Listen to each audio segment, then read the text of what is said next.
को पढ़ना 26 का 12। बाइबल कहती है परमेश्वर इसहाक के मध्य में था, परमेश्वर इसहाक के बीच में था। और बाइबल कहती है जब इसहाक ने जोता बोया, जब इसहाक ने खेती को करा, वचन कहता है परमेश्वर ने इसहाक को 100 गुना फल दिया और परमेश्वर ने इसहाक को आशीष दी और यहोवा ने उसको आशीष दी। और यहोवा ने उसको आशीष दिया।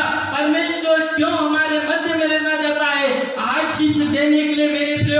परमेश्वर इसहाक के साथ था और परमेश्वर ने इसहाक को आशीष देता गया। जब आप 12 पद से 22 पद तक पढ़ेंगे, परमेश्वर का वचन में लिखा है जब इसहाक ने कुआं खोदा, और जैसा इसहाक ने कुआं खोदा और लोगों ने उस कुएं को ले लिया, फिर इसहाक ने और दूसरा कुआं खोदा और लोगों ने उस कुएं को, इसहाक कुआं खोदता गया और लोग लेते गए, इसहाक कुआं खोदता गया और लोग लेते गए।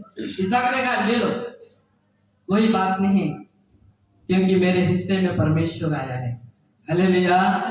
और जिसके हिस्से में परमेश्वर आया है और जिसके भाग में परमेश्वर आया है उसको कोई कमी घटी नहीं थी। चाहे वो जिस स्थान पर पांव रखे, परमेश्वर वहां उसको आशीष देगा। जिस खेत में वो पांव रखे, उस खेती में परमेश्वर उसको आशीष देगा। जिस नौकरी में वो अपने पैर को रखेगा, परमेश्वर उस नौकरी में उसको आशीष देगा। जिस पढ़ाई में वो अपने पैर को रखेगा, उस पढ़ाई में परमेश्वर उसको आगे बढ़ाएगा। जिस मजदूरी में वो अपने पैर को रखेगा, उस मजदूरी को परमेश्वर बढ़ाएगा, क्योंकि आपके हिस्से में परमेश्वर आना चाहिए मेरे प्रियो।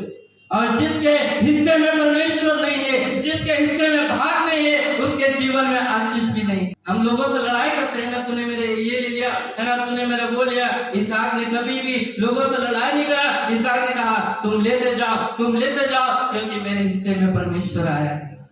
आज आपके भाग में, आज आपके हिस्से में चाहे दुनिया की कोई चीजें आए या न आए, परंतु यदि आपके हिस्से में परमेश्वर आए, आप इस दुनिया के सबसे आशीषित बेटा और बेटी है मेरे प्रिय।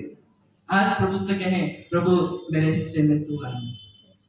चाहे दुनिया की कोई वस्तु आए ना आए, चाहे नौकरी मेरे हिस्से में आए ना आए, चाहे मजदूरी मेरे हिस्से में आए ना आए, चाहे मेरे हिस्से में खेत आए या ना आए, चाहे मेरे हिस्से में है ना दुनिया की कोई चीजें आए या ना आए, पर यदि प्रभु तू मेरे हिस्से में आ, और जिसके हिस्से में परमेश्वर आता है, जिसके भाग में परमेश्वर है, वो दुनिया का सबसे आशीषित बेटा और बेटी है मेरे लिए।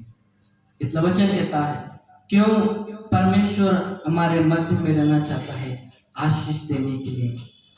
परमेश्वर अब्राहम के साथ था, परमेश्वर ने अब्राहम को आशीष दिया। परमेश्वर इसहाक के साथ था, परमेश्वर ने इसहाक को आशीष दिया। परमेश्वर याकूब के साथ था, परमेश्वर ने याकूब को आशीष दिया। यदि आज परमेश्वर आपके और मेरे साथ में है, परमेश्वर आपको और मुझको भी आशीष करेगा।